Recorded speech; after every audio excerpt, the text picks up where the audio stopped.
Hello' everyone, আজি বনাবলৈ লৈছোঁ চিকেন ভুনা আৰু ঘৰতে বহুত সুন্দৰভাৱে বনাব পাৰি। গতিকে কি দৰকাৰ হ'ব আৰু কেনেকৈ বনোৱা হ'ব ঘৰতে আহকচোন, ভিডিঅ'টো আমি চাই লওঁ।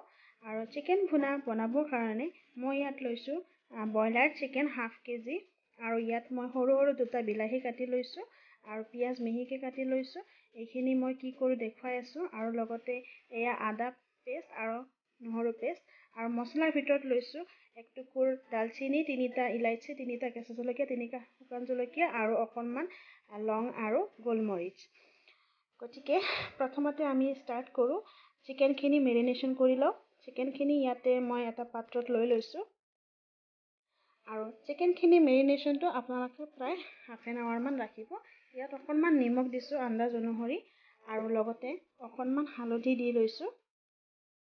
তাৰপিছত বেলেগ একো নহয়, অকণমান জিৰা গুড়ি আৰু অকণমান জলকীয়াৰ গুড়ি, আৰু ইয়াত অকণমান আদা পেষ্ট, নহৰু পেষ্ট দি দিলোঁ, আৰু অকণমান নেমু ৰসটো দি পেলাই ভালদৰে ইয়াক মিশ্ৰণটো বনাই লৈছোঁ। আৰু ইয়াক প্ৰায় আধা ঘণ্টামানৰ কাৰণে মেৰিনেশ্যন কৰি ৰাখি থৈছোঁ।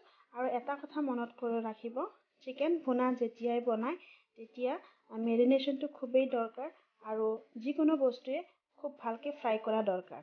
গতিকে মই ইয়াতে যিখিনি মছলা তাৰ লগত অকণমান আৰু জিৰা এড কৰিছোঁ, এইখিনি মই গৰম কেৰাহী এটাত ভালদৰে ভাজি লৈছোঁ।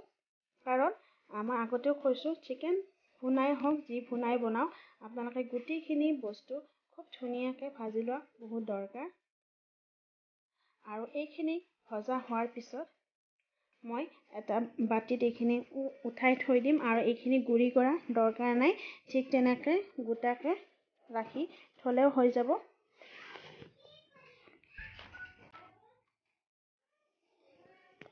এয়া বাতিত উঠাই থ'লোঁ, আৰু এইফালে বিলাহীকেইটা মই ধুনীয়াকৈ এটা পেষ্ট বনাই ল'ম। আৰু চেম কেৰাহীটোতে এইফালে এতিয়া তেলটো দি লৈছোঁ। তেলটো গৰম হোৱাত মই ইয়াত পিঁয়াজখিনি দিলোঁ। আপোনালোকে পিঁয়াজখিনি আৰু গুটি গুটিকৈ কাটিবও পাৰিব। মই ইয়াতে দীঘল দীঘলকৈ মিহিকৈ কাটি লৈছোঁ। আৰু পিঁয়াজখিনি প্ৰায় 80% ব্ৰাউন কালাৰ হোৱালৈকে মই ভাজিম, কাৰণ ভুনা বনাবলৈ পিঁয়াজখিনি ভজাও বহুত দৰকাৰ।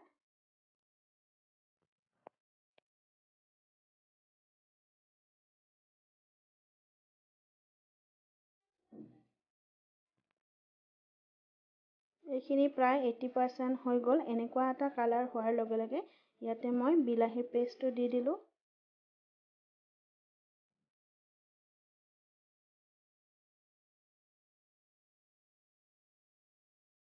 আৰু এইখিনি ভালদৰে লৰচৰ কৰি পেলাই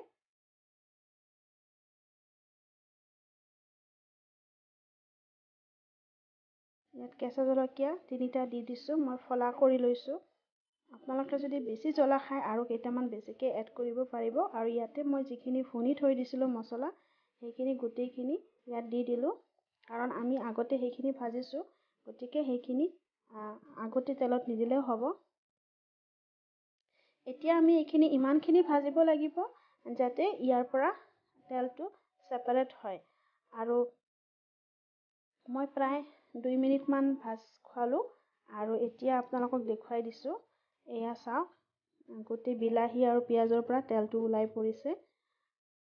আৰু এইখিনি সময়তে মই ইয়াতে যিখিনি মেৰিনেশ্যন কৰি থৈ দিয়া চিকেন, সেইখিনি ঢালি দিলোঁ। আৰু ইয়াতে গেছটো মই চাওক একদম ফ্লেম হাই কৰি দিছোঁ। হাই কৰি দি পেলাই প্ৰায় আপোনালোকে 5-6 মিনিট 7 মিনিটমানৰ কাৰণে ভালদৰে এইখিনি হাই ফ্লেমত ভাজিব লাগিব।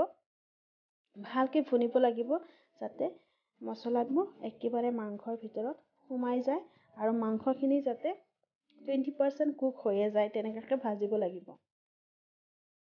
আৰু এয়া হৈ গ'ল, চাওক কেনেকুৱা হৈছে। এতিয়া ইয়াত আপোনালোকে অকণমান পানী ঢালি দিব লাগিব। মই ইয়াতে মছলাখিনি গোটেইখিনি ধুই মেলি পানী দি দিছোঁ, আৰু এনেকুৱাকৈ ডুব যোৱাকৈ মছলাখিনিত পানী দি দিছোঁ গোটেই মাংসখিনিত।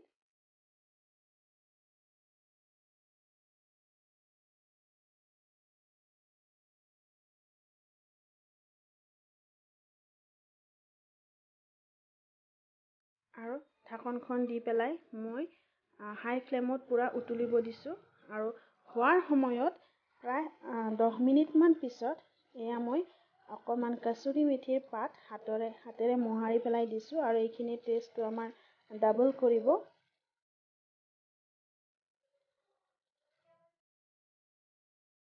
আৰু লগতে অকণমান গৰম মছলা পাউডাৰ দি দিলোঁ, বেছি নহয় অকণমান দিছোঁ।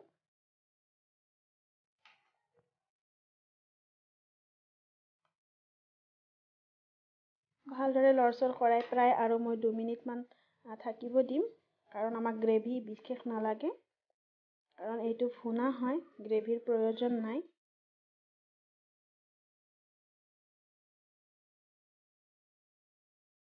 এতিয়া চাওক আমাৰ হৈ গৈছে, মই ডিছ আউট কৰি দেখাই দিছোঁ।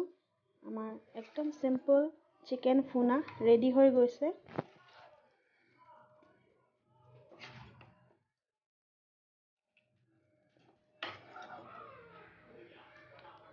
আৰু ইয়াক আপোনালোকে পোলাও, বিৰিয়ানী, যিকোনো তেনেকুৱা তন্দুৰী ৰুটি আৰু ৰুটিৰ লগত খাব পাৰিব। এয়া মই ডাইনিঙলৈকে লৈ আহিলোঁ গোটেইখিনি, আৰু মই অকণমান আগতে বনাই থৈ দিছিলোঁ পোলাও, একেবাৰে চিম্পল পোলাও।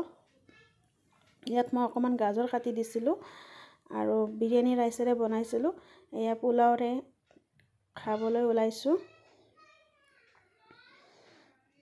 গতিকে মই আপোনালোকক ক'ব ওলাইছোঁ, চিকেন ভুনা ৰেচিপিটো চাই কেনেকুৱা পালে জনাব। যদি ভাল লাগিছে লাইক কৰক আৰু শ্বেয়াৰ কৰক, কমেণ্ট কৰি জনাব নাপাহৰিব। আৰু যদি মোৰ চেনেলটো এতিয়ালৈকে ছাবস্ক্ৰাইব কৰা নাই তেতিয়াহ'লে ছাবস্ক্ৰাইব কৰি লওক। আৰু ভিডিঅ'টো শেষলৈকে চোৱাৰ বাবে আপোনালোকক অশেষ ধন্যবাদ। বাকী বহুত বেছি ভিডিঅ'লৈ আহিব পৰা নাই ব্যস্ততাৰ খাতিৰত, কিন্তু নেক্সট টাইম আকৌ এটা নতুন ভিডিঅ'ৰে আপোনালোকৰ সৈতে লগ হ'ম। তেতিয়ালৈকে আহিছোঁ, বাই বাই।